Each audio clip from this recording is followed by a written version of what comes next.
The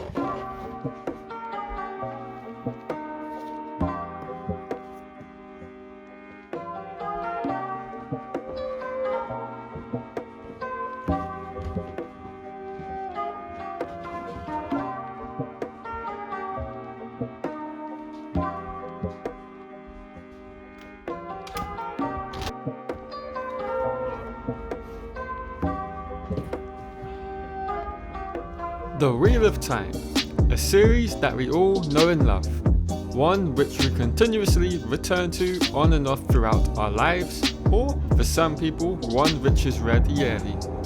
I can pretty much safely say for each and every one of us, it's a world away from a world. One where we know each of the main protagonists intimately and feel like we could enter the world and thrive in it if it were real. It's a series where we are forever evolving our viewpoints for each character, each plot thread, each topic, with every read through of the series we undertake. And it was during one of these reading sessions that I realised just how much my feelings had completely changed across the board, a direct result of growing up. And that's when the topic of today's video hit me. And that is growing up with the Wheel of Time. But more importantly, the Wheel of Time being our own Wheel of Time. Now, I know this sounds a little confusing, so let me explain. As we all know, in the series, time is represented by the 7-spoked wheel. Each spoke is representative of an age, one having passed, one always receding, one approaching. With the turning of the wheel representing the beginning of a new age, with certain key moments during each age signifying the ending and beginning of a new one. And that's when it hit me. What if we considered a series for each and every one of us as our very own real-world Wheel of Time, with each closing or finishing of the story signifying the start of a new age for us? But unlike in the series, we have an unlimited number of ages and turnings to go through. And this is where both growing up with the series and also the series itself being our own Wheel of Time merge into one idea. And these two ideas merge into one thanks to Robert Jordan's writing, but more specifically through the series' thought-provoking topics which he included throughout the books.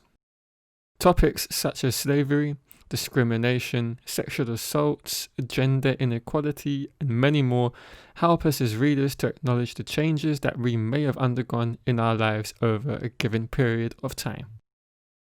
And this is why picking up the series early on will leave you experiencing the biggest impact from reading it on and on throughout your life. Essentially, I believe the younger we are when we pick up the series for the first time, the more impactful each of these scenes will be once we've grown up and come back around to reading them again.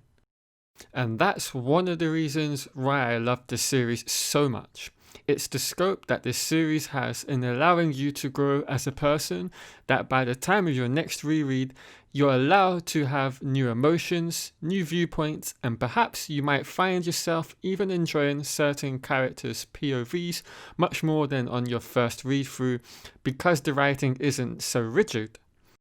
If you think about it, we go through so much in such a short span of time in say a year, let alone a decade. And there is no doubt that all of the experiences we go through are going to have a profound effect on each of us and will mold and shape us as individuals since we're constantly evolving our ideas and views. Everything from the environment we grew up in, to the people we're surrounded by, the education you were lucky or perhaps unlucky enough to have been given, to the key issues that affect the world during our lifetime, and yes, even the cesspool that is social media, all play a role in influencing our views and outlook. And with the Wheel of Time series being one of the constant medias in our lives, we're able to use it as a measuring stick for our ever-evolving growth as humans, our rebirths, so to speak, through each read-through of the series we undertake. So, how can we use the Wheel of Time series to measure our personal growth? Well, let's look at the series as a whole and list some of the major topics that Robert Jordan either intentionally or not highlighted within his writing. After we've done that, I'm going to hone in on a few of these issues in a more detailed examination and just give my own personal experiences with each of those topics through each read through. Now, of course, there are going to be spoilers for the series moving forward, so if you haven't read the series in its entirety, or at least got into, I would say, books 7 or 8, then I suggest you come back to this video at a later date once you have. To begin with, one of the major topics that sticks out straight away to me in the series is, of course, all the instances of slavery, primarily through the hands of the Seanchan. But of course it doesn't end there, and there are many other instances throughout the series. After that, we have sexual assault, specifically Tylan's rape of Mat, and how when the women in Mat's life found out, they laughed him off. Now, there are many other topics that I could discuss, such as Rand's capture and torture at the hands of the rogue Eris Sedai, as how I like to put it. But for the interest of this video not being too long, I'm going to just concentrate on those first two subjects. Now, with each of these hard-hitting subject matters and the subsequent scenes which were used to tackle them, I found myself having extremely different reactions to them upon each reread of the series that I undertook. I myself was around the age of about 12 or 13 when I first started reading the series, which I think is quite young to come across some of the material that I found in the books. Mind you, I am not saying this is a bad thing, it's quite the opposite in fact. So by the time I got started reading The Great Hunt, I was roughly 13 or 14 years of age, and as you can tell, I was a pretty slow reader at that time. And then we get to the scenes where Egwene and the others are betrayed by Liandrin, which ends up in Egwene being taken captive by the Seanchan at Falme and made a Daman. Now, I can vividly remember my emotions upon reading those chapters for the first time. Naturally, I was shocked to a degree with the betrayal.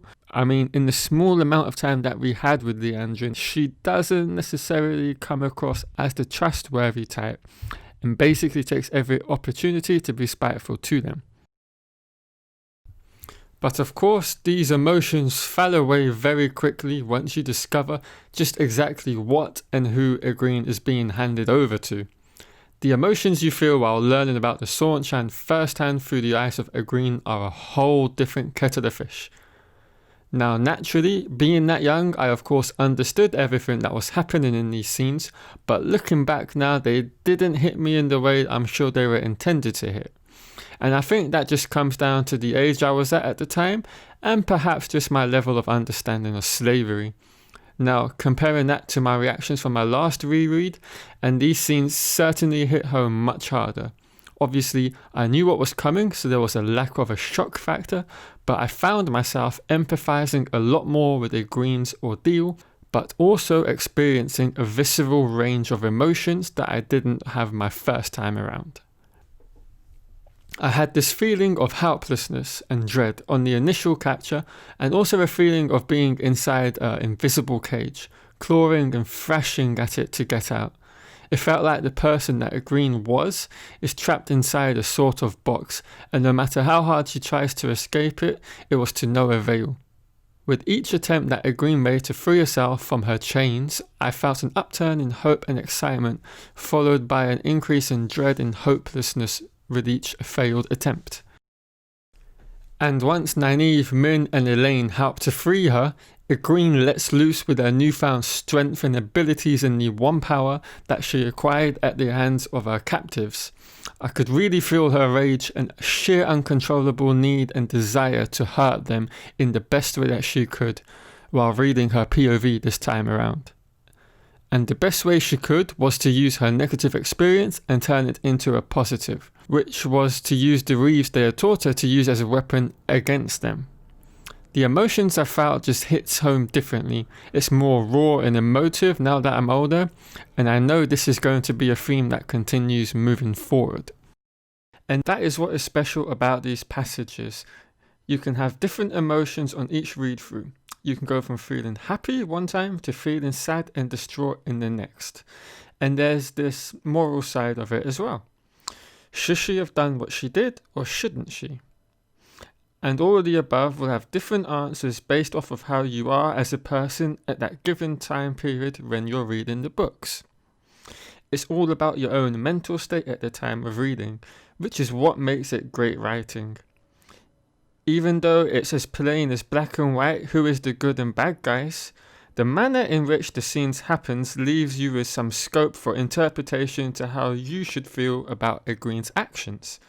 And the common denominator between all of that is how you yourself feel mentally. And to me, no other scene epitomizes the whole notion of growing up with the series quite like the next scene that I'm going to talk about. And it was the scenes between Tywin and Mat. So a little backstory on this. When I began waiting for each new book to be published, I would never read the entire series from scratch. I would just reread the previous book again if some time had passed to refresh my memory. And that didn't happen a lot, as the vast majority of the series had been completed by the time I began reading them. So these scenes between Queen Tywin and Mat hit extremely differently for me on my first and second reads. It was a complete 360 on the emotions chart. So being a 14-year-old boy on my first read of these scenes, I didn't pick up upon what was really happening to Mat. I was reading the scenes and having them play out in my mind wrongly, as I truly wasn't reading the scenes in the same way they were actually occurring. I was much too young to understand all the classic abuse tactics that Tywin used in those 3 chapters. Now looking back, embarrassingly, parts of these scenes on my first read through were exhilarating and funny to the 14-year-old me.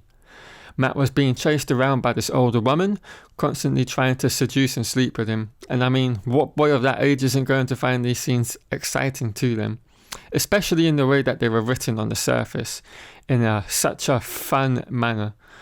It was a natural reaction for someone of that age. And I have to say, I didn't pick up on what was happening in these scenes, even though Tywin had her knife and used it to rip Mat's clothes off and rape him. 14-year-old me just did not see that at all. I'll admit, I loved Mat scenes so much that I would read them a couple of times in a row. And even after reading these scenes for a second time right after the first, it still didn't dawn on me what I was actually reading. The simple fact of the matter is, if you do a standard gender swap around in these scenes, it becomes pretty clear what is going on. So of course, by the time of my actual proper second read through, I was most probably in my late teens by that point. Everything that I should have seen the first time around hit me. Boy, were these scenes extremely uncomfortable to read that second time around. And it felt doubly so when I thought to myself, how in the hell did I not see these the first time around? It seemed to me that I felt it was worse reading it again because I didn't pick up on it that first time around. I suppose I felt shame when I look back and remember that I was excited by it all. But at the end of the day, that shows you what life is all about in a way, I guess. Our growing up, our coming of age, so to speak, and the understanding of adult life once you yourself have either experienced or listened to people who have gone through things that are similar. And then we come to the scene where the girls find out and laugh at Mat and his ordeal, is where the whole subject of rape takes a new and even more, perhaps unexpected, serious twist. Not only do we have a rape occurring, but on top of that, the gender stereotypes have been reversed, leading to the opening up of another issue that to this day is still a problem in society. And that is not believing men when they come forward to say they were raped, especially by a woman. This notion that a man can't be raped, and especially by a woman, is one that is conditioned in all of us from a young age. There's this stereotype of manliness that we are all familiar with, which leads people to make statements such as, oh, you're a man, you can't let that happen. You can and should have just overpowered her. When we talk about gender stereotypes and that inequality exists, people seem to either not remember or think it doesn't work both ways. But as with all difficult subjects, discussion is the only way forward to tackle issues like these in society, so the inclusion of scenes like these in books, no matter how you look at them or feel about them, are rightfully included as they lead to serious conversations taking place. And that's one of the beautiful things about the series. If you manage to find it relatively young, You'll get to experience all these scenes in a new light over and over again with each read through you undertake. Each time with a new set of emotions and feelings towards it. And this is where my thinking and beliefs that this series is our very own Wheel of Time came to the forefront of my thinking. In the same way that the series uses the turning of the Wheel of Time to signify a new age beginning, this series acts as our own personal Wheel of Time, with each read-through signalling the turning of an age in ourselves, or to put it simpler, our maturing with age. And in much the same way key moments in each age signify the beginning of a new one, we can in our lives see a parallel of sorts happen, with our own experiences being the major events that signify the turning of a new age within ourselves, and each new read-through helping us to realize this. I would love to know your thoughts on what I've put forward in today's video. Have you ever considered this series as your own Wheel of Time? Do you agree with my views, or do you have your own opinion on the subject? I'd love to hear down below in the comment section. As always, thanks for watching the video. Leave a like if you enjoyed it, and I will see you all in the next video.